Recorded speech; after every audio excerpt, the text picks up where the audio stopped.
Bonjour à tous les fans de basket européen, on se retrouve aujourd'hui pour une émission hors série un petit peu spéciale avec le copain Romain. Comment ça va Romain? Salut Corentin, salut à tous, ça va très bien. Aujourd'hui on n'est pas en duo mais plutôt en trio Romain. On accueille un des ressortissants de l'équipe la plus alsacienne de Jeep Elite puisque dans ses rangs il y a Hugo Invernizzi, pardon, Ludo Beurst et lui-même Nicolas Lang. Salut Nicolas, ça va? Salut, ça va? Ah ouais, super content de t'avoir. Ça fait longtemps qu'on avait essayé de prévoir ça et tout, et on sait enfin, et on a beaucoup de choses à traiter. Et puis, on voulait commencer l'émission par un petit ode de Romain sur Limoges, etc. Donc, on va le laisser lancer tranquillement cette émission. J'ai hâte d'écouter ça parce que il m'a préservé de cette chronique, donc je vais la découvrir en même temps que toi. Vas-y. Et oui, et du coup, après quelques heures de négociations auprès de Corentin, qui se transforma juste en une promesse de lui acheter un maillot de la Virtus Bologne floqué Teodosic, j'ai réussi à me dégager quelques minutes pour écrire une chronique sur notre invité du jour. À la veille de débuter cette émission, je me suis retrouvé dans mon bureau avec l'envie de dresser le portrait d'un héros local. Il me fallait trouver l'idée qui, une fois énoncée au micro de ficelle, vous donnerait l'envie de prendre ou de reprendre le fil de la saison de Jeep Elite. Car dans cette période compliquée, le basket hexagonal nous manque beaucoup et on se languit de ne plus pouvoir profiter des atmosphères de nos salles. Depuis septembre, le championnat connaît plus de game over que de game time. Les temps morts sans voir de basket ne se comptent plus en 60 secondes mais en semaines. Et finalement, on assiste à une compétition sans rythme avec beaucoup de rendez-vous manqués, du air ball. Tristesse infinie pour nous tous. Alors, on a décidé de faire venir un acteur du basket qu'on aime. Aujourd'hui, nous recevons le sniper du peuple vert, le Lucky Luke de Beaublanc, le Deadshot du Limousin.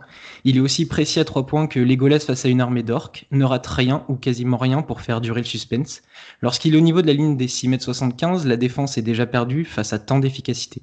Sa réputation dans le milieu est déjà faite, mais lorsque je discute sur Twitter avec un certain Léo W, pour ne pas cramer son identité, j'ai le droit à la réponse suivante. Nicolas Lang? Connais pas. Léo, je te rassure, petite émission de rattrapage. J'espère que tu nous écoutes depuis Barcelone et que ton coach lituanien va bien. J'aurais peut-être pas dû dire ça. Cher Nicolas, faire des recherches sur toi, c'est d'abord répondre à un grand débat philosophique. Quelle taille fais-tu?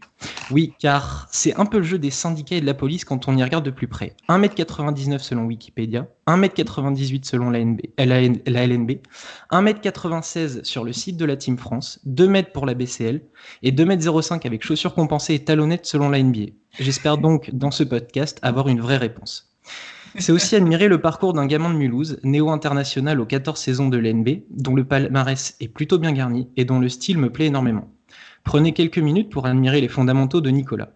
Une mécanique réglée telle une montre d'horloger suisse, de la grande qualité, résultat de milliers d'heures à répéter ses gestes pour tenter d'atteindre la perfection. Objectivité oblige, tu joues dans le meilleur club de France. Tu l'auras compris, moi aussi je suis à Limoges et comme toi, je vais souvent à Beaublanc. Mais sur le stade à côté, pendant mon footing matinal, en rêvant de venir te défier à 3 points. Ça, c'est probablement les conséquences des effets néfastes d'un surplus d'acide lactique. Bon, j'ai essayé de camoufler mon approche aussi longtemps que possible, mais on va pas tourner autour de peau pendant 3 heures. Est-ce que le jeu de mots est volontaire? À vous d'en juger, mais rappelez-vous qu'à Limoges, on a le meilleur public de France, l'un des meilleurs palmarès, et que l'on prépare minutieusement nos punchlines avant les matchs du week-end. Autant vous dire que depuis le premier confinement, je connais des mecs qui ont tout un stock. Nicolas, un immense merci pour ce match lors du Classico. Tu as redonné un peu de chaleur aux supporters qui aiment tant ce club, et il faut le dire, détestent aussi beaucoup l'autre. J'ai déjà hâte de revoir une performance comme celle-ci avec le 6e homme qui vous accompagne afin de vous rendre au centuple les efforts que vous faites avec tes coéquipiers, le staff et les dirigeants. C'est vraiment dommage que ça tombe au moment où la plus belle salle du championnat, le temple du basket français, résonne pour une fois comme une vraie cathédrale. Promis, on ne t'a pas arnaqué sur la marchandise quand tu as signé pour nous et tu as pu en voir un petit échantillon la saison dernière. On se dit donc rendez-vous bientôt à Beaublanc. Les amis, place à l'émission. Merci Romain. Il m'a fumé Bravo, avec hein. Legolas. Bravo, une belle plume en tout cas. Hein. Merci, c'est gentil. Alors Limoges, c'est comment? C'est vrai que moi je voulais avoir ton ressenti par rapport à ça parce que j'ai jamais été moi. Comment que c'est? Est-ce que c'est vraiment une ville de basket ou c'est une légende? Bah, déjà, ça me trouble qu'il ait dit meilleur club de France parce que généralement ils disent meilleur club du monde, tu vois. Ultra C'est pour te modéré, je montrer suis à un quel- ultra modéré. c'est pour te montrer à quel point ils aiment leur club et ils en sont fiers, on va dire. Donc oui, c'est clairement une ville de basket. Moi en plus qui venais de faire Paris, Lyon, Strasbourg. Strasbourg, voilà, des fois on m'arrêtait un peu dans la rue parce que j'étais le local, on va dire. Mais comparé à Limoges où tu vois, tu peux aller dans un café et t'entends parler du match d'Euroleague de la veille ou des choses comme ça. C'est des conversations qui tournent tout le temps autour du basket et pas que du CSP, mais tu vois, pour moi, quelqu'un qui parle de l'Euroleague, d'un match Olympiakos-Kaunas, tu verras ça quasiment qu'à Limoges, quoi. Ils aiment le basket, bien sûr le CSP, mais le basket en général. Et oui, après le CSP, c'est encore quelque chose d'autre, quelque chose de particulier. Voilà, quand tu vois avant des matchs contre Pau, comment tout le monde t'en parle. Après le match contre Pau, comment tout le monde t'en parle, bah c'est vrai que ça a vraiment une place particulière et c'est vraiment une vraie ville de basket. Et c'est vrai que moi j'ai vu sur Twitter les images des gens qui sont venus à grands coups de fumigène vous encourager. C'est le coup du fumigène qui t'a donné envie de prendre une crise et de leur mettre 30 pions à Pau? Non, écoute, c'est particulier hein, parce que tu sais, moi je suis quelqu'un de très routinier. Donc, alors déjà toute la semaine, j'ai à peu près ma routine, mais alors le jour de match, une routine c'est sacré, tu vois. Et là, c'est vraiment particulier parce que tu vois, ton shooting, tu viens plus tôt, il y a ça, tu prends le micro, tu dois parler, donc tu vois, tu veux vivre le moment, tu veux profiter, mais dans le même temps, tu sais que tu as un match à jouer le soir et que tu veux pas non plus t'éparpiller, tu vois. Ouais, j'imagine. Et donc, ça a été une longue journée, j'ai trouvé, tu vois. Ça a été, voilà, le matin, le rencontre avec les supporters, les émotions, après te repréparer, tu sais que c'est pas un match comme un autre, mais dans ta tête, tu es obligé de te dire que c'est un match comme un autre et il faut rester dans ce que tu as à faire. Enfin, tu vois, toute la journée, tu te bats contre ces émotions un peu. Et après, le soir, quand ça commence, bah, t'es juste content que ça commence et enfin jouer le match. Et puis après, quand tu gagnes, comme Romain disait, c'est dommage qu'on n'ait pas pu vivre ce match-là avec les fans. L'an dernier, mon premier Classico, j'avais vraiment adoré l'ambiance. Mais bon, voilà, il y en aura d'autres. Ouais, on croise les doigts. Enfin, si Pau ne descend pas. Pardon, je me suis emballé. Je vous laisse les punchlines. C'est vrai que moi je devrais pas, c'est pas gentil, mais en plus moi comment dire, j'ai été à Pau, j'ai adoré la ville, donc je suis plus, allez, on va dire palois que Limougeot parce que Romain est en train de me convaincre tout doucement, donc, donc voilà. Ah, tu devrais venir une fois, tu vas vraiment adorer. Je pense que si tu aimes le basket, tu peux venir à un match. Tu vas vraiment adorer, je pense. Bah Et puis, Romain, il y a toute une communauté. Tu vois, moi, en saison, je vais rarement sur Twitter. Mais tu vois qu'il y a quand même toute une communauté. J'ai appris à connaître. C'est une ville qui a beaucoup de sarcasme,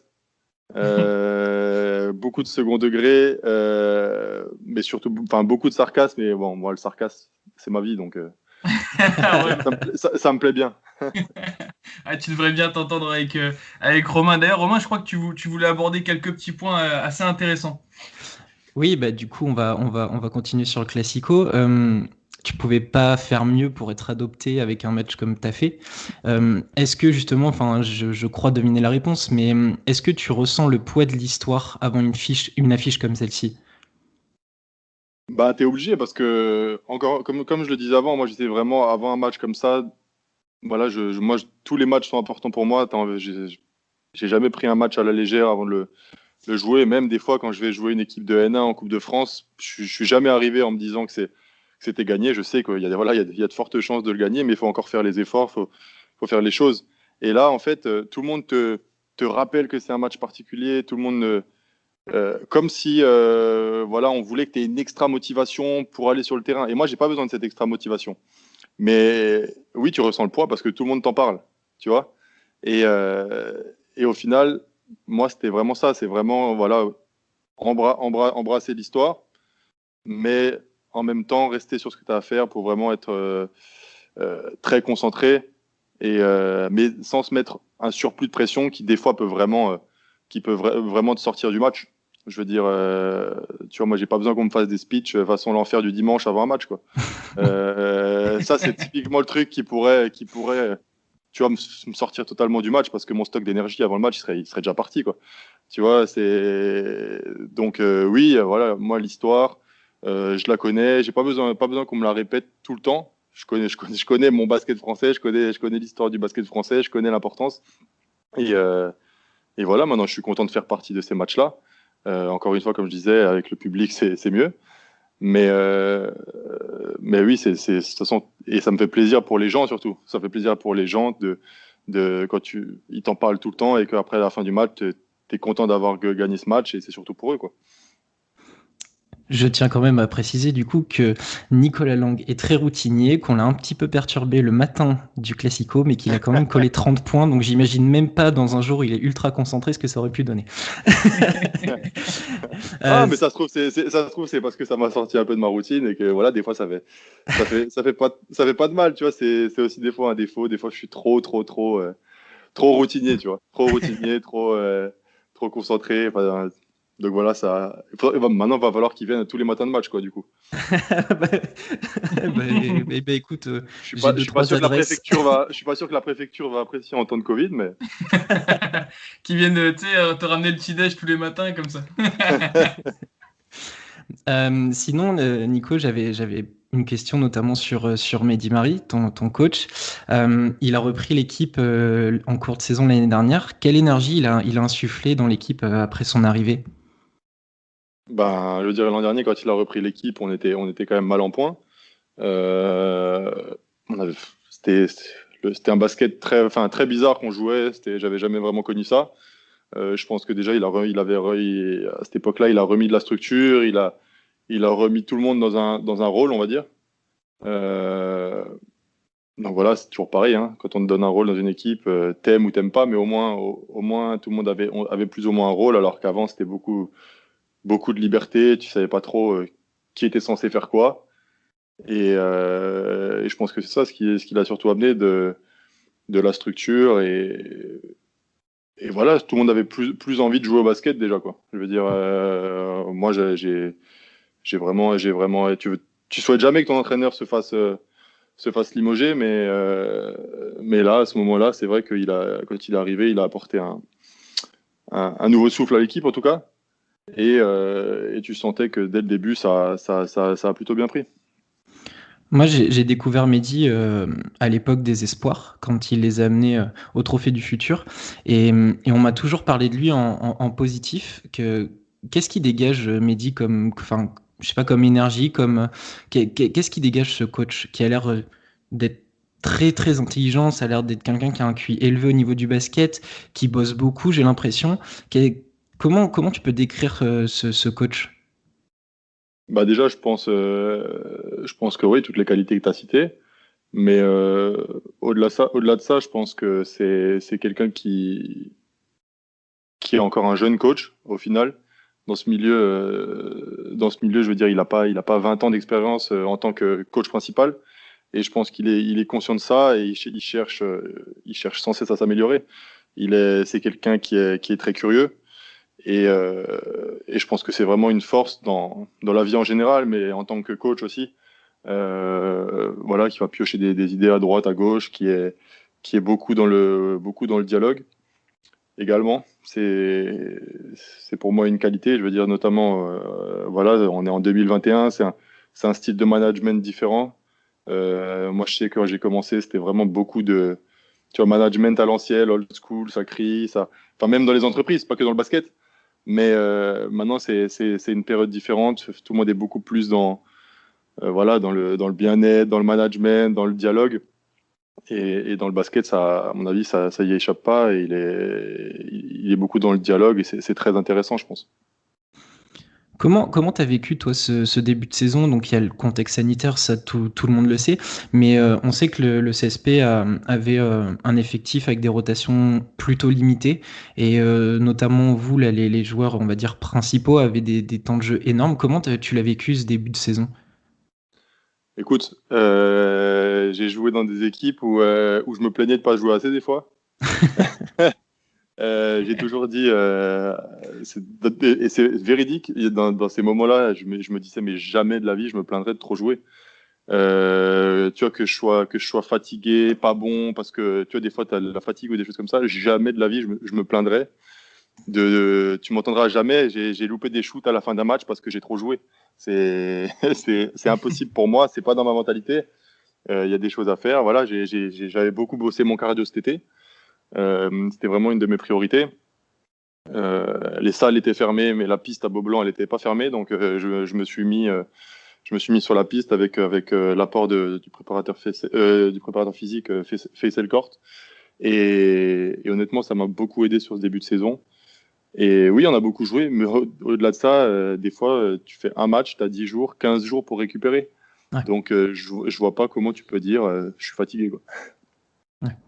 Et comment en une phrase, rapidement, si quelqu'un qui nous écoute n'a pas pu voir Limoges jouer, comment tu décrirais votre style ? Je pense qu'on est très structuré, on va dire. Des fois un peu trop. Voilà, chacun est dans un rôle. T'as le shooter qui va shooter, t'as l'intérieur qui va aller dans la raquette, t'as celui qui va jouer les pick and roll qui va les jouer.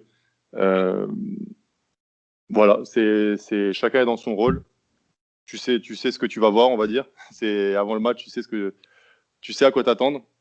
Maintenant, c'est à nous je pense aussi pour s'améliorer, de varier un peu, d'amener des fois un peu. On a tendance des fois à jouer un peu trop arrêté pour moi. Et voilà, c'est un axe de progression, mettre un peu plus de rythme et de mouvement de temps en temps. Mais voilà, je pense que le rôle de chacun est bien défini. Et du coup, moi qui suis Limougeot de naissance, j'ai vu quand même pas mal d'équipes passer. Je peux peut-être me tromper, mais j'ai le sentiment de voir un groupe très humble, des gros bosseurs, et qui se donnent vraiment à fond pour le club. C'est quelque chose qui plaît ici. Et est-ce que tu partages cette idée ? Ouais, tout à fait. Tout à fait. Je pense qu'au niveau du travail, tu as tout à fait raison. C'est que des entraînements, c'est que de la préparation individuelle, mais quand je vois tout le monde qui arrive 30-40 minutes avant faire sa routine, tous les jours, même quand tu n'as pas de match pendant 15 jours, ou des fois plus, qui voilà, quand tu es off, quand tu as des trêves ou des choses comme ça, il y a tout le temps du monde à la salle qui vient faire la muscu, des entraînements individuels, tout le monde se prend très bien en main, je trouve. Et voilà, c'est un peu la culture de cette équipe-là. Je pense que ça travaille plutôt bien. Après, encore une fois, tu sais, dans le basket, j'ai joué dans des équipes où on a fait le triplé à Chalon. T'arrivais à la salle à 16h55, il n'y avait personne sur le terrain, quoi, pour l'entraînement à 17h. Mais par contre, t'as fait le triplé derrière, tu vois. Donc, Ouais. donc au final, dans le sport de haut niveau, que tu bosses bien ou pas, on s'en fout, quoi. Tu vois, tant que tu as des résultats, c'est ça qui compte. Donc oui, c'est clairement une qualité. Et moi qui crois beaucoup en le travail, je pense que ça peut que t'apporter des bonnes choses par la suite. Mais au final, que les gens nous aiment bien ou pas par rapport à ça, c'est que les résultats qui feront que tu seras bien aimé à la fin, on va dire. Ouais, je comprends. Je comprends bien. On parlait, enfin, je sais pas si t'as terminé avec cette question, Romain. Si, c'est bon. Mais moi, du coup, j'en avais une qui était par rapport justement à ce fait de rester concentré, même si vous jouez pas tout le temps, etc. Et aussi de cumuler avec la Coupe d'Europe. Comment ça s'est passé pour vous, cette BCL? Parce que c'est une compétition que nous, on suit pas mal, alors surtout d'autres copains qui sont pas là aujourd'hui. Mais j'ai trouvé ça intéressant de se dire, ouais, d'un côté, qu'ils avaient fait un format édulcoré, et de voir on va dire, ton ressenti par rapport à cette compétition dans le contexte actuel. Bah écoute, la BCL, j'ai trouvé que c'était un niveau quand même très très correct. Nous, on tombe avec Ankara, Jérusalem, Igokea qui était censé être, Ouais. je sais pas, moi on me l'avait vendu comme j'ai l'impression que c'était une équipe de National 2 à la base. On les voit arriver chez nous, alors on gagne au forceps. Voilà, on voit quand même Clemons qui était à Monaco, des bons joueurs partout. Donc je dis attends, c'était un peu mal vendu. Tu vois, il s'était passé par les qualifs.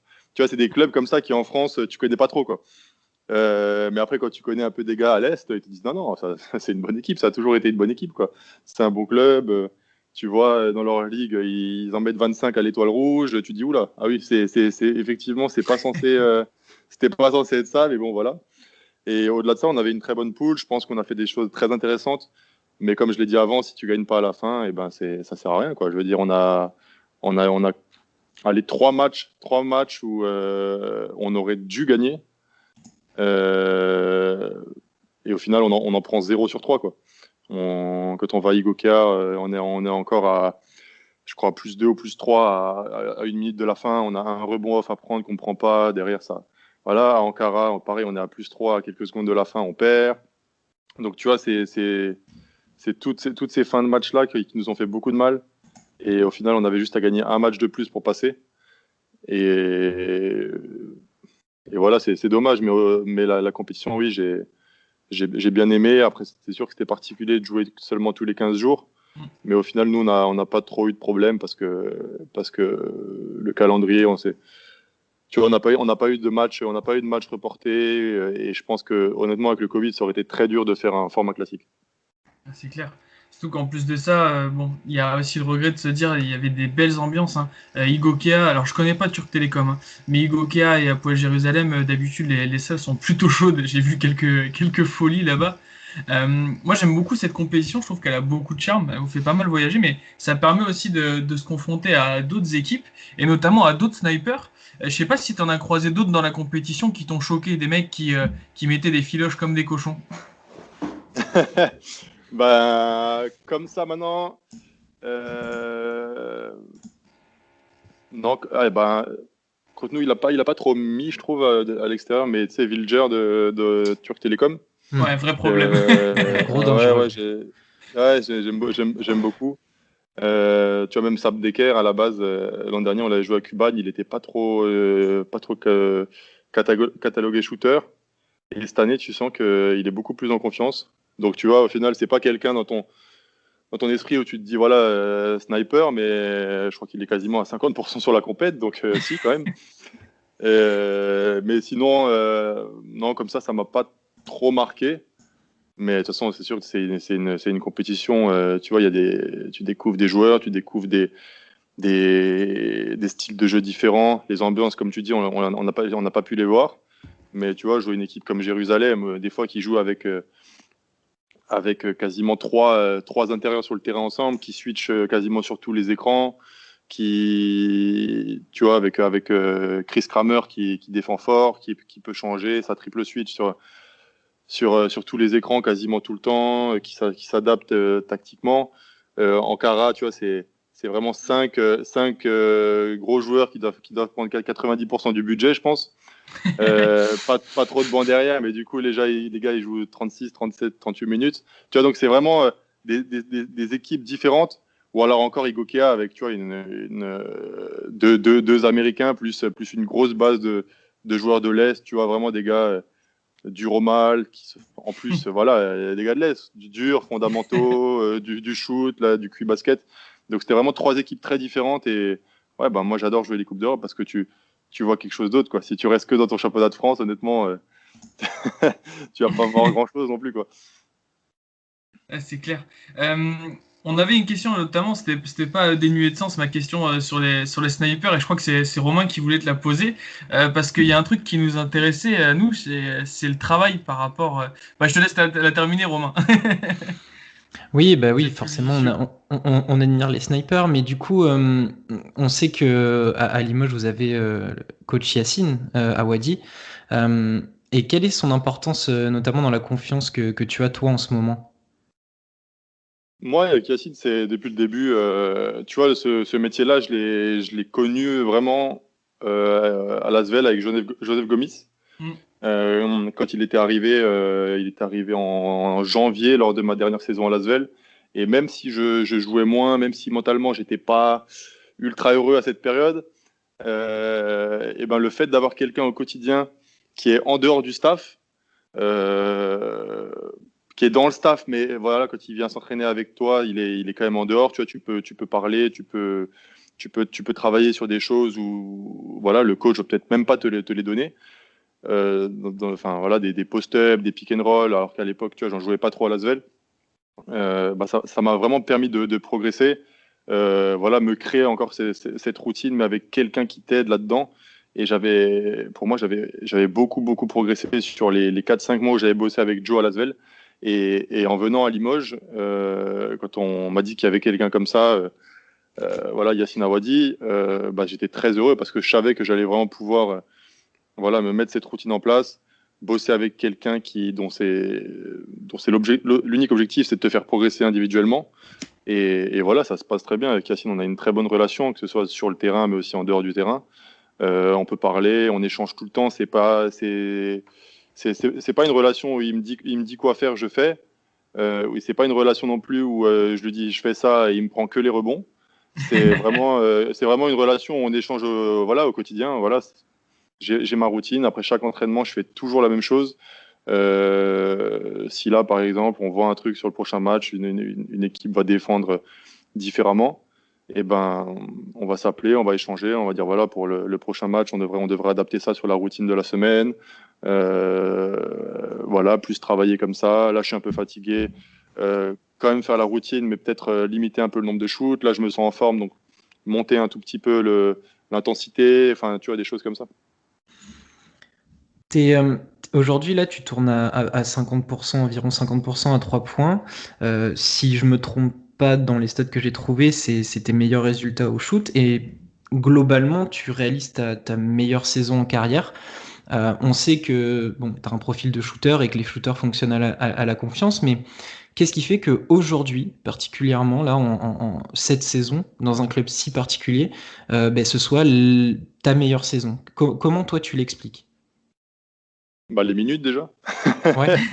Les, les- les minutes, encore une fois, hein, dès le début de ma carrière, j'ai joué dans une équipe où alors j'ai eu la chance de gagner, mais tu vois, j'avais ce rôle en sortie de banc, c'était 15 minutes. Je veux dire, en 15 minutes, tu peux faire des choses, mais tu vas pas non plus, t'as pas non plus la confiance d'en louper 3-4 et de rester sur le terrain, quoi. Tu vois, t'as Malcolm Delaney à côté, Blake Shield. Quand tu rentres, bah, tu vas avoir un ou deux shoots, mais tu sais qu'il faut les mettre. En plus, t'es jeune, voilà, avec Gregor Boniol et sur les jeunes, ils nous mettaient quand même pas mal de pression. Et même après, je veux dire, à Lasvel, on avait quand même des gros effectifs. Voilà, ça tourne. Donc, mais même dans ces années-là, moi, je me suis jamais dit. Tu vois, je savais toujours ce que je pouvais faire. Je savais que si j'allais dans une équipe avec plus de minutes, j'aurais pu faire ça plus tôt, je pense. Et au final, c'est pour ça que moi, ça me choque pas. J'ai toujours pensé qu'il y a beaucoup de joueurs dans cette ligue, des Français notamment, qui avec plus de minutes et voilà, plus de confiance, plus de responsabilité, euh, sans forcément progresser, pouvaient tout simplement faire des stats. Mais c'est pour ça que j'accorde pas vraiment beaucoup d'importance aux statistiques non plus. Après, concernant voilà, ce que tu disais, les 50%, honnêtement, je sais pas pourquoi, mais c'est vraiment un chiffre où dans ma tête, je me dis, je sais pas, c'est dans mon inconscient, je suis un shooter à 50%, même si en carrière, bah, c'est peut-être la première fois que je le fais. Mais dans ma tête, je me suis toujours dit que voilà, 50%, ça devait être normal. Donc quand j'y suis, ça me semble normal. Quand j'y suis pas, je me dis bon, là, je suis un peu en dessous, ça va se régler et au fur et à mesure, tu vois, quand je fais un 0 sur 5, par exemple, et ben dans mon esprit, ça veut dire que le prochain match, bah, je vais faire 5 sur 5 parce que dans ma tête, je suis à 50%. Tu vois, donc des fois, c'est aussi une manière de se parler à soi-même. C'est aussi, voilà, tu pièges un peu ton esprit pour voilà, être toujours en confiance. Et je pense que les bons joueurs, ils ont cette confiance en eux et c'est très important. C'est intéressant de le voir comme ça, ouais. Ouais. Ouais, pour moi, de toute façon, pour moi, le shoot, le basket, la confiance, c'est qu'une question de perspective en fait. Après, j'ai pas toujours été comme ça mentalement non plus. J'ai travaillé aussi avec un spécialiste. J'ai lu beaucoup sur des grands sportifs et tu te rends compte que des golfeurs, des Tom Brady, des gars comme ça, tu te rends compte qu'ils ont un point en commun, c'est qu'ils arrivent à se parler d'une façon de toujours rester dedans. Et quand j'étais plus jeune, c'est sûr que voilà, quand tu loupais 2, 3, 4, 5 shoots, j'arrivais pas à rebondir comme j'arrive à le faire maintenant, on va dire. C'est intéressant, tu parles t'as parlé beaucoup de ta jeunesse, de quand tu étais jeune.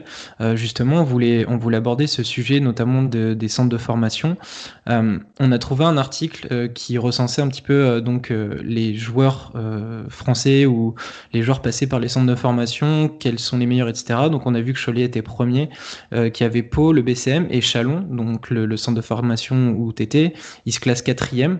Euh, Comment toi tu vois l'évolution de ces centres de formation? Qu'est-ce qui pour toi a changé? Qu'est-ce qui est encore les points communs par rapport à ton époque?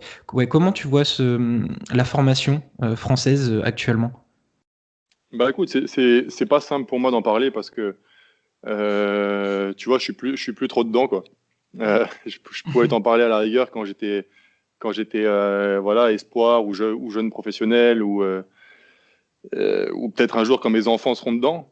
Mais là, actuellement, je suis vraiment concentré sur le monde professionnel. Je m'intéresse pas vraiment.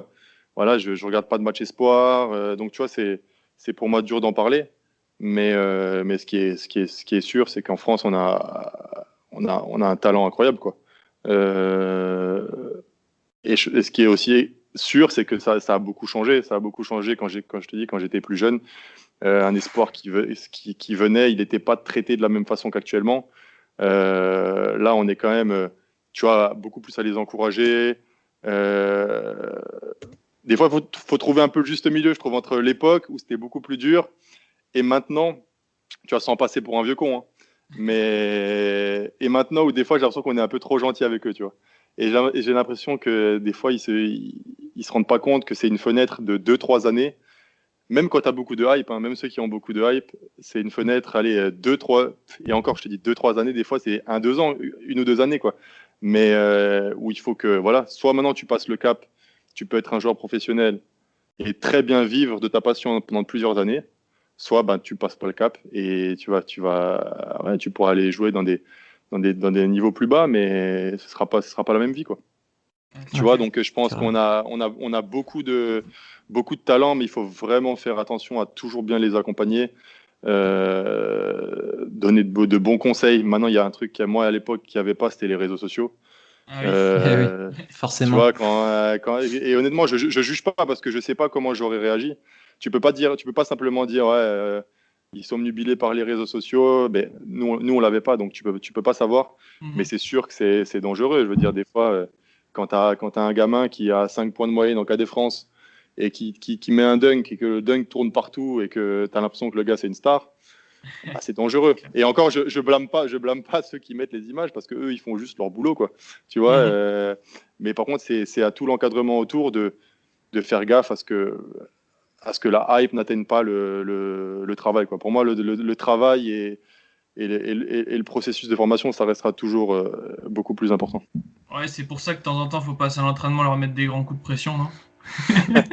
Non, écoute, le problème, c'est que une fois de temps en temps, tu peux leur parler, mais moi, ça me dérange pas d'aller parler à des jeunes, Mhm. mais il faut pas non plus qu'on me demande d'aller parler chaque semaine, parce qu'au final, ça veut dire que le gars, il veut pas, quoi.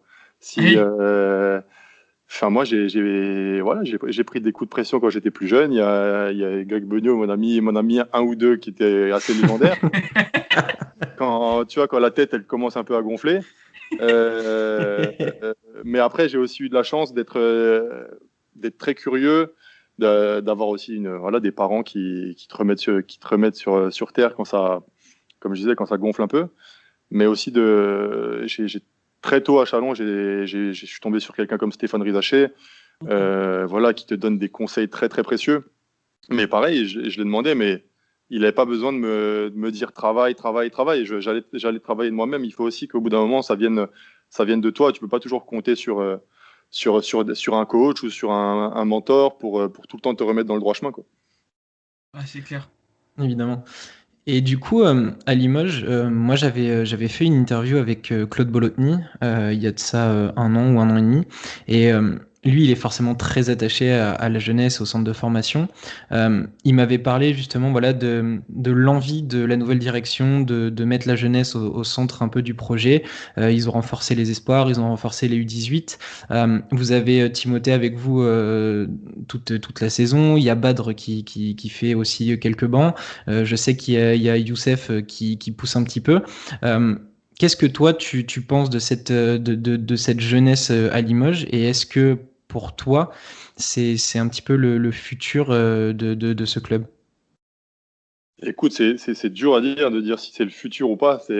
Tu vois, c'est en 2 ans. Enfin, je vois ma vie comment elle a changé en 2 ans. Tu m'aurais dit il y a 2 ans jour pour jour, dans 2 ans tu seras à Limoges. Enfin, dans le basket, ça va tellement vite que tu peux pas savoir. Il suffit d'une blessure, il suffit de Mm. voilà de 2-3 mauvais résultats ou de 2-3 bons résultats, 2-3 bons matchs.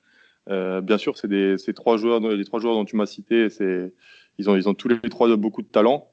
Après, oui, Limoges, s'ils ils veulent axer sur la formation. Moi, j'ai toujours été le premier à dire que la formation c'était bien, avoir des jeunes, ça peut jouer tôt, mais voilà, il faut que ce soit encadré. C'est aussi une ville où on sait il y a beaucoup de pression. Des fois, lancer les jeunes dans une ambiance des fois avec beaucoup de pression, c'est ça. Ok, ça te forge le caractère, mais il faut aussi que les jeunes soient prêts à subir ça, on va dire. Donc, comme je te disais, honnêtement, j'ai pas tous les éléments en main pour savoir si ça va le faire ou pas. Tu vois, je sais pas exactement comment marche leur centre de formation, comment ça travaille au quotidien. Enfin, tu vois, c'est beaucoup de choses à. J'aime pas trop parler sans avoir toutes les infos. Oui, bien sûr. Euh, Ouais. à la Non, c'est rigueur, je clair. te, je te le dirai quand j'aurai mon centre de formation à Mulhouse plus tard. Mais, Bah, avec grand plaisir, on en Oh, discutera. on mais croise ce les qui est doigts. sûr, c'est que les 3 joueurs que tu m'as cités, ils ont les outils pour faire une belle carrière. Après, maintenant, à eux de la faire, quoi, tu vois. Il faut pas, c'est eux avant toute chose, quoi. C'est Ouais, clair. c'est intéressant ça. C'est intéressant que tu dises ça, que finalement les gamins doivent prendre leur chance, parce que c'est vrai que c'est un sentiment que je partage aussi, que on les couvre un petit peu trop peut-être maintenant, et ils attendent forcément qu'on leur tende la main au lieu de prendre eux-mêmes leur carrière en main direct, avec beaucoup d'envie. Et comme tu l'as dit, toi, tu t'es intéressé à beaucoup de choses, tu as beaucoup travaillé, et c'est vrai que c'est intéressant que tu nous parles de ça. Je partage totalement cet avis-là. Oui, et puis tu sais que ça va être dur. Enfin, il y aura un paquet de, il y a eu un paquet de soirées où je suis rentré chez moi, j'avais envie d'arrêter, hein.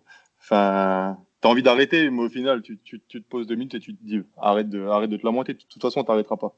Donc, ça sert à rien de te prendre la tête.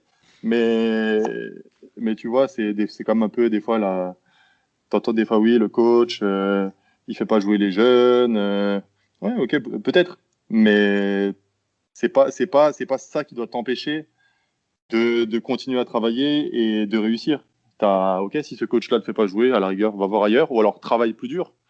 Même si là, tu joues pas actuellement, tu peux toujours travailler pour le futur. Je reste persuadé que le travail que tu fais dans les moments où ça se passe le moins bien, c'est vraiment quelque chose qui payera sur le long terme. Ah, c'est clair. Et c'est marrant que vous disiez ça parce que j'avais ce feeling-là quand je voyais jouer certains gamins. Et ça me permet de faire la transition sur l'Asvel. Il y a un gamin qui a pris ce qu'on lui a donné. Il y en a même deux, qui sont Mathieu Strazel et Amine Noah de l'Asvel. Sur Strazel, alors c'est mon poste de jeu, donc forcément j'étais beaucoup plus attentif. Je trouvais qu'il se mettait le cul par terre en défense, c'était un chien de garde. Et de l'autre côté, il avait un certain talent en attaque. Et j'aime beaucoup le projet on va dire, d'équipe française de l'Asvel, avec en intégrant certains jeunes joueurs. Et voilà, tu m'avais dit que tu regardais l'Euroleague, notamment pour analyser JC Carroll, et je voulais savoir déjà ce que tu pensais de ce projet Asvel, toi qui es passé par ce club-là. Écoute, là, je suis plus à l'Asvel, donc tu vois, je peux pas exactement savoir. Mm. Ça peut, comme dit, hein, dans le basket, ça peut très vite changer, hein. L'équipe française, tu perds 3 matchs, ça peut très vite changer. Ton, Oui. ton projet français, tu vois, il peut très très vite changer même. Donc oui, mais quand tu parlais de Mathieu, bah Mathieu, c'est quelqu'un que il arrive à l'Asvel là. Il est arrivé à l'Asvel quand moi c'était ma dernière année. C'est quelqu'un qui va pour lui, hein, il n'a pas peur, hein. Il a pas peur, il a une grosse paire de couilles même quand même. C'est quand tu regardes des fois, voilà, à son âge, l'an dernier, rentrer en Euroleague. Mais encore une fois, il a su se rendre utile en apportant quelque chose qu'ils n'avaient peut-être pas, tu vois, voilà, de la pression défensive. Et après, en attaque, qui joue en KD France ou en Euroleague, tu vois qu'il va prendre les mêmes shoots. Et ça, c'est une vraie qualité. Et tu vois que des fois, il a eu une période cette année où il jouait pas. Mais quand il a rejoué, il était quand même relativement prêt, quoi. Donc après, bien sûr, ce sera pas parfait, mais à cet âge-là, tu peux pas être parfait dans un tel niveau, quoi. Donc, et Amine, c'est pareil. Moi, quand je suis arrivé à Lasvel, Amine, il était blessé. Ils avaient signé un gars qui sortait de l'INSEP en pro. Lui, il n'avait pas de contrat pro. Mais au final, 4-5 ans plus tard, c'est lui qui est dans l'équipe en Euroleague, quoi. Tu vois, donc c'est pas un hasard. Hein. C'était pas vraiment un shooter à l'époque, et maintenant, il est quand même catalogué des fois shooter. Tu sais, tu te dis ah, waouh, ça veut dire qu'il y a quand même du boulot derrière, quoi. Alors après, il y a toujours des axes de progression, mais c'est sûr que c'est deux gars qui, pour moi, ont travaillé. Et voilà. Ouais, ça se ressent. J'aime beaucoup cette équipe. Enfin, je l'ai beaucoup aimé plus l'année dernière. Du coup, la question qui en découle, c'est est-ce que tu regardes l'Euroleague? Est-ce que c'est ton basket préféré? J'aurais été curieux de savoir voilà, si tu avais eu le temps de regarder quelques matchs, tu avais des favoris pour cette année. C'est toujours marrant d'avoir l'avis d'un pro sur le sujet, quoi. Parce que nous, on a notre petite chronique, mais on est gentil, mais on n'est pas pro. Non, l'Euroleague, j'adore. Alors, comme je te disais en intro, j'ai moins de temps cette année avec mes enfants et mes cours. Mhm. Mais au-delà du fait que je regarde aussi pas mal de vidéos sur nos adversaires généralement. Mais oui, le jeudi soir, vendredi soir, j'essaie de regarder le plus d'Euroleague possible. Si je le regarde pas le soir, je reprends généralement le matin ou des choses comme ça. Généralement, je préfère même regarder le matin au ralenti, où je peux Mhm. mettre pause et voilà, retour en arrière, des choses comme ça. Et bien sûr, l'équipe que je regarde le plus, c'est le Barça, parce que Léo est dedans maintenant.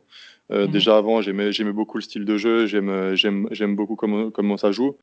Avant, je regardais beaucoup le Fener quand Léo était encore au Fener, mais j'aime un peu moins, on va dire. Je parle de style de jeu. Hein. Après, voilà, Ouais, d'accord. les joueurs, c'est énorme partout. Hein. Ouais. On dit que c'est pas pour rien. Hein. Mais oui, j'aime beaucoup regarder le Barça, j'aime beaucoup regarder le Zalgiris. Après, il y a quelques équipes où je trouve ça c'est un peu trop. Voilà, notamment ceux qui ont tu vois, des forts meneurs, des très forts meneurs. Des fois, ils ont tendance à laisser un peu jouer trop. Enfin, Milan avec voilà, Malcolm Delaney. Oups. non, il y a des équipes où il y a beaucoup plus de 1 contre 1 ou Ouais. des choses comme ça. Beaucoup plus de pick and roll milieu, plus arrêté, des choses comme ça. Moi, c'est vrai que je préfère quand il y a un peu plus de mouvement. Après, c'est vrai que c'est une compétition qui est énorme. Hein. Quand tu me dis c'est mon basket préféré, oui, je pense que c'est clairement le basket préféré. Moi, je suis pas un anti-NBA. Ouais. Tu vois, j'aime pas quand il faut choisir entre soit t'aimes l'Euroleague et t'es un connaisseur, ou t'aimes la NBA et tu connais rien au basket. Non, parce qu'il y a aussi des choses très intéressantes à apprendre sur certaines équipes NBA, je pense. Tu vois, Mhm. moi, ça fait 4-5 ans que je regarde quasiment tous les matchs des Warriors, parce que je trouve qu'il y a une connaissance de jeu et un QI basket chez eux. Moi, quand je regarde, bon, au-delà de Steph Curry, mais quand je regarde quelqu'un comme Draymond Green, j'adore son intelligence de jeu. Et donc, tu vois, oui, l'Euroleague, mais pas que ça, quoi. Ah ouais, Draymond Green, ouais, il ferait un carton en Europe. J'adore ce joueur. Euh, pff, bon, espérons que le CSP le signe dans quelques années. Il faudrait demander, genre. Faudrait essayer. Ah, ça, à mon avis, ça va être un peu cher, quoi. Non, mais si on fait cotiser tous les habitants, on les exonère d'impôts, tu vois, et on leur demande de se cotiser pour le club. Pour- Pourquoi pas? Faudrait demander, Romain, qu'est-ce que t'en penses, vu que on parle de tes impôts, là? Euh... Il va rien dire. Il a pas l'air chaud. Il a pas l'air chaud. on peut trouver un peu moins cher, les gars? Enfin, je veux bien le loger à la limite, mais faut qu'on trouve autre chose pour le payer, quoi. Voilà, tu veux le loger, il va te coûter cher. À mon avis, il mange le bougre. T'avais pas une question d'ailleurs là-dessus, Romain? Si, tant qu'on parle d'Euroleague et de basket européen plus globalement, Nico, tu as joué que dans des équipes françaises. Est-ce que à un moment donné, tu as été tenté de partir à l'étranger et pourquoi tu n'y as pas été? Est-ce que c'est un manque d'opportunité ou c'est tout simplement un choix et que tu te sens très bien en France? Non, je pense que c'est clairement un manque d'opportunité. J'aurais toujours voulu tenter au moins une expérience à l'étranger. Après, voilà, j'ai 30 ans, j'ai 2 enfants, je me sens très, très bien à Limoges. Voilà, tu peux pas non plus faire les mêmes choix à 30 ans maintenant que si tu étais célibataire et voilà, tenter ta chance à tout prix, partir dans n'importe quel club juste pour mettre un pied à l'étranger et essayer de faire ton trou par la suite.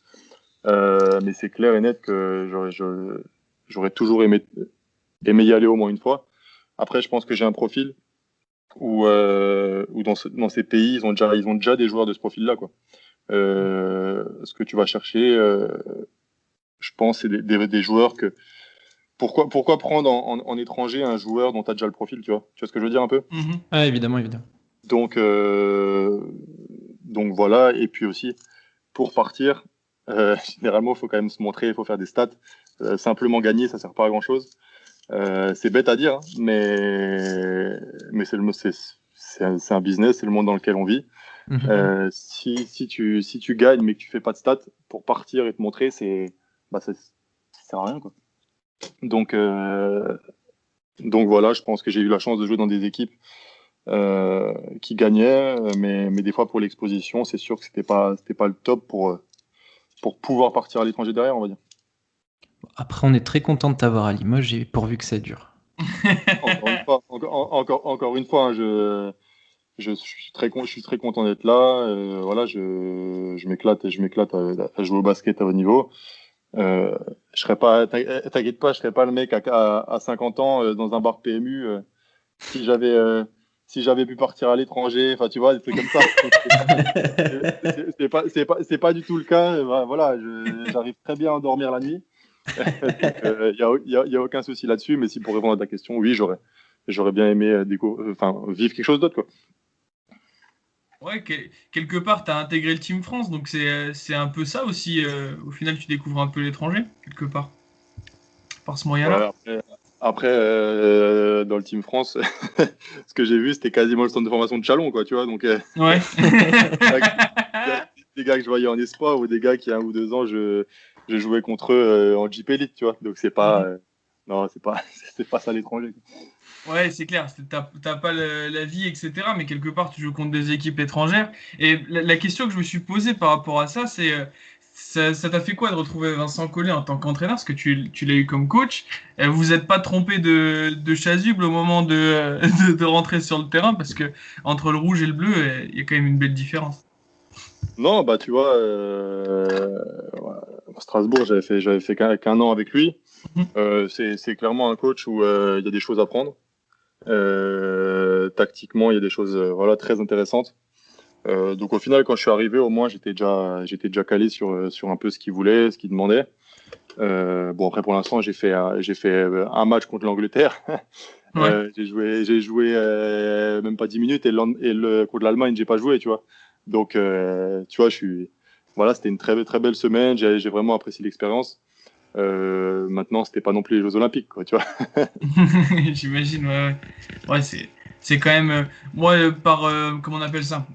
Par modestie ou tout simplement par espoir. Quand j'étais gamin, je portais jamais le maillot de l'équipe de France, j'avais jamais acheté. Je me suis dit, si un jour, on sait jamais, sur un malentendu, que ça m'arrive de le porter. Bon, Non, au c'est clair. final, C'est clair, c'est de la fierté. Même une sélection, c'est une petite fierté parce que j'ai 30 ans. Tu vois, je sais ce qu'il a fallu que je fasse pour en arriver là. Tu vois, je suis pas le profil où voilà, t'es gamin, t'as 19 ou 20 ans, mais t'as tellement de hype que même si t'es moyen dans ton équipe, tu vois, l'équipe de France va te prendre pour préparer le futur ou des choses comme ça. Mhm. Ou tu vois, notamment t'as des gars, ils sont en G-League, mais comme ils sont un peu loin, allez, on veut les voir, donc on les appelle en équipe de France. Bon, on voit que c'est pas forcément ça, mais au moins on les appelle. Tu vois, moi, pour arriver en Mhm. équipe de France, il a fallu quasiment plus de 10 années. Il a fallu à cette époque-là, quand j'étais appelé, que je tourne quasiment à plus de 20 points de moyenne. Tu vois, c'est pas si j'avais été à 12, bah, j'étais à la maison, tu vois. C'est Ouais, je comprends bien. Mais c'est Donc, tu encore vois, plus honorable. moi, c'était vraiment pour ça. C'était le parcours du combattant pour arriver à avoir une sélection, tu vois. Donc, et puis après, c'est aussi beaucoup de fierté pour ma famille, des choses comme ça. voilà, c'était vraiment sympa. T'as gardé le maillot, tu l'as encadré? J'ai donné à mon père, c'est mon père qui a tous les maillots. Moi, je suis pas C'est très vrai? matérialiste, tu vois. Je suis pas très matérialiste. D'accord. Et Donc il y a un musée, il y a un c'est musée à mon la père maison. qui l'a. C'est ça, ouais. Je crois que tu avais quelques petites questions, Romain, avant de procéder à un petit quiz. Alors, c'est pas des questions, mais du coup, dans la team Ficelle, on a un ami qui s'appelle Olivier, qui lui a le défaut d'être palois. Enfin, voilà, bon, Assimilé. ça arrive, hein, ça arrive. Et du coup, il nous a envoyé des petits messages durant l'émission pour toi. Et du coup, il nous a dit de te dire qu'il venait de recevoir un message de Kyle Korver, qui était un grand fan de toi. Et il y en a reçu un autre de V. Sandford, qui est aussi un grand fan, mais qui a encore mal à la tête. Voilà, donc je te laisse réagir à tout ça. Non, non, non. Moi, je réagis pas à ça, moi. Je suis trop, d'ailleurs, avant le match, il y a un journaliste de Limoges, je ne citerai pas, qui essaie de me faire réagir sur ça. Et encore une fois, moi, je suis trop intelligent pour réagir à des choses comme ça. Parce que je sais qu'il y aura toujours un autre match, tu vois. Il y aura toujours un match retour. Euh, tout ce que je ne veux surtout pas donner de la motivation aux autres. Et donc c'est pour ça que je ne réagirai pas. C'était bien marrant, mais laissez-moi tranquille. Ouais, ouais, c'est le genre de trait de caractère qu'on aime bien, franchement. C'est assassin silencieux. Mais c'est vrai que des fois, t'as des matchs, tu vois, t'as des mecs qui disent, mais qu'est-ce qu'ils ont dans le crâne? Ils vont provoquer l'adversaire, et après, ils en prennent trois sur le paletot, et ils viennent pleurer. Tu comprends pas. Bah oui, mais il y a des mecs qui marchent à ça aussi. C'est clair, c'est clair. Et puis de toute façon, moi, à part si tu viens me chercher, on va dire, Mhm. parce que j'ai quand même, voilà, j'ai quand même une bonne répartie, je pense. Mais au-delà de ça, je vais jamais chambrer quelqu'un après avoir gagné ou avoir fait un bon match, tu vois. Comme dit Michael Jordan avec sa batte de baseball et son cigare, c'est trop facile de parler quand tu viens de gagner et faut parler quand t'as 0-0, tu vois. Donc moi, je parle pas quand il y a 0-0, mais je parle pas non plus quand j'ai gagné. À part si, bien sûr, tu fais le malin avant, quoi. Ouais, je comprends. Pas faire le Russell Westbrook, tu sais, le gars, il prend 20 pions dans la tête et il dit, tu peux pas défendre sur moi. Genre de truc, ça m'a toujours fumé de rire, quoi. Après, c'est différent, c'est pas trop ma mentalité. Mais... Ah ouais, j'imagine. Bah, c'est depuis qu'il est revenu dans le championnat, là, Weber du BCM, je suis trop content parce que j'aime pas trop ce côté-là ricain, mais lui, il me fume de rire. C'est ce côté-là en France, je trouve ça quand même rafraîchissant parfois. J'aimerais Bah, bien être au bord du terrain. ça dépend, tu vois. Je veux dire, des fois, tu vois, il y a des gars, comme dit, ils doutent de rien, quoi. Hmm. Euh, euh, Tu vois, des gars, mec, maintenant, ils mettent des post-up, ils font le signe, le mec est trop petit en face. Je veux dire, je sais pas. Enfin, et en plus, c'est que des mecs qui l'ont vu quelque part, tu vois. Je trouve, des fois, oui, comme tu dis, ça te fume, les fans aiment bien. Mais moi, Mhm. je me dis, ah, waouh, il y a des gars, ils ont plus de 30 ans, ils agissent comme des enfants, quoi. Tu vois, Ouais, c'est clair. Ouais, c'est c'est ça. C'est pour ça. moi, dans ma mentalité, c'est un peu dur à comprendre. Et bah, je le vois. En fait, ils regardent ce qui se passe en NBA, quoi. Mhm. Dans leur façon d'agir, de se comporter. Des fois, c'est enfantin, quoi. Et enfin, moi personnellement, toi, ça t'amuse. Moi, je trouve ça un peu ridicule. Mais Ah, chacun son avis. Tu sais, je suis un Alsacien pur et dur. C'est pas les trucs comme ça qui nous font voilà, vibrer, on va dire. c'est clair. Bah, pour bien connaître l'Alsace, ouais, je peux comprendre. Bah, d'ailleurs, on en reparlera un peu dans le quiz. Romain, est-ce que tu voudrais poser une ou deux dernières questions avant de passer au petit quiz?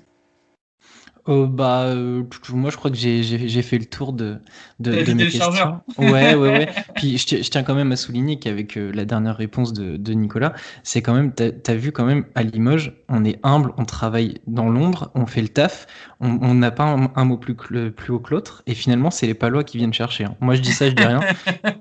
Voilà, c'est. Ouais, ouais, t'as bien raison. Je sais pas pourquoi ils viennent chercher, mais bon, mais tu vois, surtout que Pau, c'est vraiment en arrivant à Limoges que tu prends conscience, quoi, parce que autant quand j'étais voilà, à Lasvel, à Strasbourg, à Chalon, tu venais jouer à Limoges, on te disait à Limoges, attention, le public, grosse ambiance. Mais avant d'arriver à Limoges, j'ai jamais abordé un match contre Pau comme si c'était un match différent d'un autre, quoi. Tu vois, Bah oui, c'est vraiment l'équipe en dehors de Limoges. Pau, c'est l'équipe qui embête personne, quoi. T'en as, bah oui, tu c'est vois, vrai. moi, depuis que j'ai commencé à jouer au basket, enfin, quand je suis arrivé en pro, ils étaient même en pro B. Tu vois, ils ont jamais vraiment eu l'effectif pour vraiment batailler pour le titre. Enfin, c'était vraiment l'équipe qui embêtait personne. Et quand tu arrives à Limoges, on te parle de Pau, et tu prends un peu de temps, tu dis attends, Pau, pourquoi il me parle tout le temps de Pau? On m'a jamais parlé de Pau avant. Et c'est après que tu te mets dans l'histoire, le derby, tout ça, donc pas le classico. Et non, bah, c'est sympa. Il faut des histoires comme ça dans le basket, je pense, pour que ça avance. S'il y avait que des Alsaciens très stoïques, on irait pas très loin dans le storytelling, quoi. Ouais, après, par contre, l'après-match serait peut-être meilleur. C'est pas faux, ça. Du coup, on avait quelques petites questions. On fera une petite référence à l'Alsace. J'espère qu'on va pas se faire engueuler. Et du coup, on t'a préparé un petit quiz, mais le truc qu'on s'est dit, on a préparé l'émission hier avec Romain et on s'est dit, mais au fait, Nico Lang, c'est le mec, c'est le gendre idéal, quoi. T'es un peu le grand île de la LNB. Du coup, on s'est dit, on va te faire un quiz anti-gendre idéal. Du coup, on a sélectionné quelques petites questions. Voilà, j'espère que tu répondras à toutes sans langue de bois et je pense que ça le fera. Et du coup, bah voilà, ces 5 questions, elles ont été sélectionnées avec le cœur et en espérant qu'elles vont te plaire. Alors la première, c'est, on se demandait avec Romain, qui gagnerait un concours de 3 points entre toi et Xavier Corozine. Bah moi. Voilà, c'est ça qu'on veut. C'est ça qu'on veut. Mais je veux dire, t'imagines un shooter qui dit l'autre, ça veut dire que le mec, il a rien à faire sur un terrain de basket, quoi. Et j'espère que Xavier dirait lui, quoi. Enfin, tu vois, ça me semble tellement logique, en fait. Alors on espère lui poser la question un jour. Hein. Et puis on a hâte de voir le concours, par contre. Mais Xavier, maintenant, il est dans les trampolines, hein. Il est plus du tout dans les concours de shoot, hein. Ouais, mais bon, il peut s'y remettre, tu vois. Genre, on pose un billet de sang au milieu du terrain et on discute, voir comment ça se passe. Après il a 22 concours à 3 points à Bercy gagnés, donc tu vois. C'est pour ça qu'on se posait la question. La deuxième question, elle était un peu plus, du coup, encore plus anti-gendre idéal. C'était quelle était la meilleure ville pour clubber, pour sortir avec Louis Laberry et Vincent Poirier? Oula, mec, Paris. On n'a pas beaucoup clubé, hein. Avec Louis, c'est plus tranquillement saucisson, vin, cigare, que club, boîte de nuit, vodka et prostituée, quoi, tu vois. Des hommes de goût. Ouais, c'est clair, parce qu'en fait, si tu veux, on se disait, mais ouais, mais il a fait que des grosses villes, donc à mon avis, il a dû faire les plus beaux nightclubs français, et on se disait, mais avec qui? Et c'est vrai que les deux là, moi, ils me tuent. Quand une fois, ils avaient fait une émission, une interview à deux, mais ils sont trop marrants. C'est vraiment l'esprit qu'on aime dans le basket français, je trouve. Ouais, après, encore une fois, hein, c'est comme moi, hein, voilà, le sarcasme, c'est pas pour tout le monde, hein. Quand on est avec Louis et quand on se met avec Louis contre une personne, c'est très dur pour elle. Donc tout le monde ne partagera sûrement pas ton avis, quoi. Ouais, j'imagine. Il faudrait faire un concours de vannes avec les joueurs de basket français. Mais Louis, on rêverait de l'avoir parce que le côté du mec qui, sur un terrain de basket, a un certain profil, mais en dehors, je le vois trop avec un bouquin de philo et boire un bon verre de vin. Ce contraste-là, il me fascine, quoi. Bah, moi, c'est ma vie, quoi. Je veux dire, je pourrais juste lire toute la journée, quoi. J'ai pas besoin de grand chose d'autre dans la vie, quoi. Ah ouais, voilà, très bonne question. Ce serait quoi si tu avais, allez, un ou deux bouquins à recommander? Honnêtement, c'est toujours le dernier qui me vient à l'esprit parce que Ouais. je prépare. Honnêtement, j'en lis tellement des différents, on va dire, tu vois, que ce soit des romans, mais aussi des autobiographies, des choses comme ça. Que ce soit aussi sur l'aspect mental. Tu vois, sur l'aspect mental, comme on a un podcast de basket, je te dirais peut-être le livre de Tim Grover qui s'appelle Relentless, qui était le prépa de Michael Jordan. Tu vois, c'est un livre très, très, très intéressant, je trouve, dans la façon dont les grands champions, dont les grands champions abordent le jeu, abordent la vie, qui est pas forcément belle, tu vois. On a tendance des fois aussi un peu à mentir aux jeunes, je trouve, tu vois. Ce grand champion, il se couche à 19h tous les soirs, il boit que de l'eau. Description de Dennis Rodman, quoi. Il a travaillé plus dur que tout le monde et en plus il a encouragé toujours ses coéquipiers. Ouais. Là, je pense qu'après Last Dance, tu vois bien que c'est dur de c'est dur des fois de côtoyer ces gens-là. Mhm. C'est pas tout beau, c'est pas tout rose. Et c'est quelque chose le livre était sorti en 2013. Moi, quand je l'avais lu, honnêtement, j'avais pris une claque parce que ça parle de tous ces côtés sombres qui font aussi pourquoi c'est des grands champions, mais c'est vraiment pas tout rose, quoi. On a tendance des fois, tu vois, dans le sport français notamment, à croire que c'est un peu le milieu des bisounours, quoi. Oui, j'imagine bien, ouais. Mais je trouve que c'est une super question parce que bah voilà, moi je pense que je vais tout de suite aller le commander. C'est le genre de bouquin que je cherche en ce moment. Ah ouais, Bah, non, tu vas adorer alors. mais du coup, c'est une excellente transition. Parce que on s'est posé la question aussi, est-ce que comme Jordan, tu portes le short de Lutterbach à tous les matchs en dessous du short de Limoges? Non, quand même pas. Quand même pas. Parce que s'il fallait que je porte le short quand j'avais 5-6 ans, ce serait un peu chaud, hein, tu vois. Ah oui, ce Mais serait un peu serré. même si j'aime bien porter mon short assez court, Ouais. ce serait quand même assez chaud quand même. Ouais, ça revient, ça. Avant, moi, je me rappelle quand tout le monde jouait, enfin, dans les années 2000, 2010, les shorts étaient assez larges, et là, on revient à des shorts beaucoup plus courts. De toute façon, le basket, c'est un monde de moutons. De C'est, fou, c'est ça. il suffit, LeBron, il jouerait torse nu, tout le monde jouerait torse nu, hein, de toute façon. Ouais. C'est pour ça, moi, ça me bute quand les mecs, t'as l'impression qu'ils créent des modes alors qu'en fait, ils créent rien du tout, ils recopient juste ce que le mec fait et voilà, quoi. C'est clair. Euh, L'avant-dernière question, c'est qu'est-ce que ça t'a fait de jouer avec le meilleur joueur tchèque de l'histoire? Ah, là, j'étais en train de chercher, là. Ah, J'allais on savait que ça allait dire, là, créer un j'ai jamais joué au Fener. Euh, J'avais oublié qu'il était tchèque. Bon, j'attends qu'il me parle tchèque déjà avant de dire que c'est le meilleur, quoi. Non, Ouais, non, mais pour répondre à la question, Blake Shield, bien sûr, euh, bah, il m'a fait gagner des titres, hein. Je veux dire, si on a gagné, c'était quand même. Allez, je lui donne quand même 70% voilà, de ce que j'allais dire. J'allais pas dire 70% de ma prime, hein, t'inquiète. Mais 70% du titre, c'est quand même grâce à lui, je pense. Et sur les saisons à Chalon, il avait été énorme. Pour moi, ça a été vraiment un vrai modèle, un espèce de grand frère. C'est quelqu'un qui est assez taiseux, qui parle pas beaucoup. Mais quand il arrive à la salle et qu'il commence à jouer, à cette époque-là, c'était violent quand même. ouais, j'imagine. Bah, moi, je l'ai vu une fois et c'est, à part dans mon tour d'Europe, c'est quand tu serres la main à Spanoulis ou Youy, c'est rare les joueurs qui te font tant d'effets et je l'ai vu, je suis resté comme un con, tu vois, genre un peu bloqué. C'est vrai qu'il a une aura un peu spéciale. Bon, malgré tout, ça m'a pas empêché de mettre le tir du milieu de terrain à la mi-temps de Limoges CCRB. Je sais pas si tu t'en rappelles. Ouais, ouais, bien sûr, ouais, ouais, ouais, ouais. Non, non, après, c'est vraiment dommage la façon dont il a fini. Mhm. En France, à Chalon-Reims, même moi, ça m'a fait un peu de mal de voir ça. T'aimes pas, hein, quand ces grands joueurs, Mhm. t'aimerais bien rester sur l'impression que t'avais à l'époque. Bah Mais ouais. malgré ça, nous à Strasbourg, il nous avait collé 30 avec Chalon-Reims. Je pense aussi que s'il avait eu plus le ballon en main, je pense Mhm. aussi qu'il faut à côté des joueurs qui savent jouer au basket à cette époque-là. Chalon-Reims, ça jouait un peu de G-League, tu vois le truc. Donc, donc c'est dommage. Ouais, bah, y a rien qu'à voir, hein. Spanoulis, à l'heure actuelle, moi, il me fait de la peine à l'Olympiakos, quoi. C'est compliqué. On a du mal à faire le deuil d'anciens excellents joueurs quand on les voit vieillir, quoi. Je pense que Ouais, c'est c'est sûr, humain. C'est c'est humain. sûr.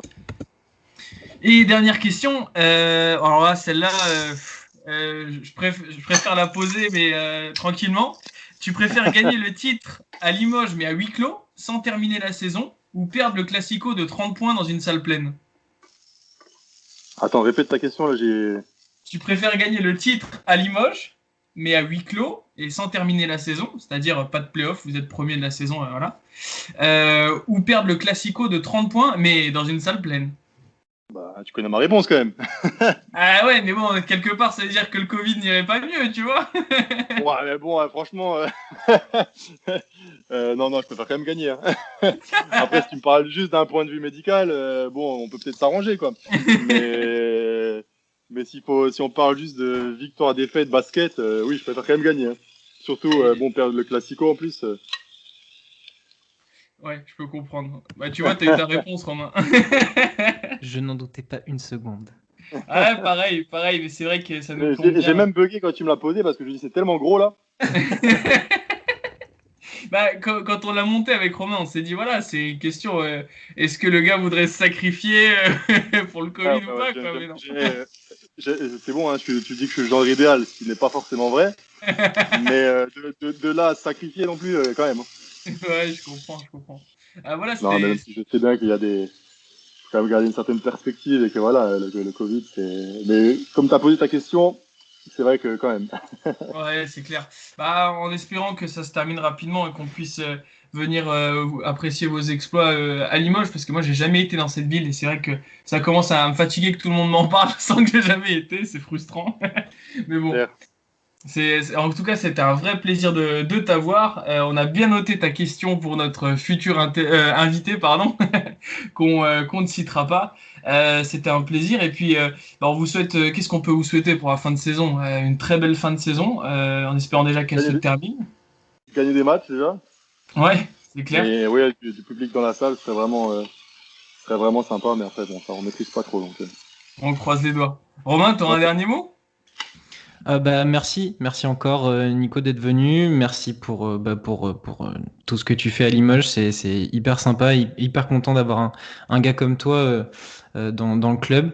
Et puis j'ai hâte aussi de venir te voir à Beaublanc. Et puis on en parlera en off, mais j'ai plein d'idées pour venir te voir, notamment des petits projets de vidéo. Maintenant que je t'ai sous la main, autant en profiter. Donc voilà, merci en tout cas de ta Avec disponibilité. plaisir. C'était hyper cool. Avec plaisir et bonne chance pour votre prochain invité qui est pas commode.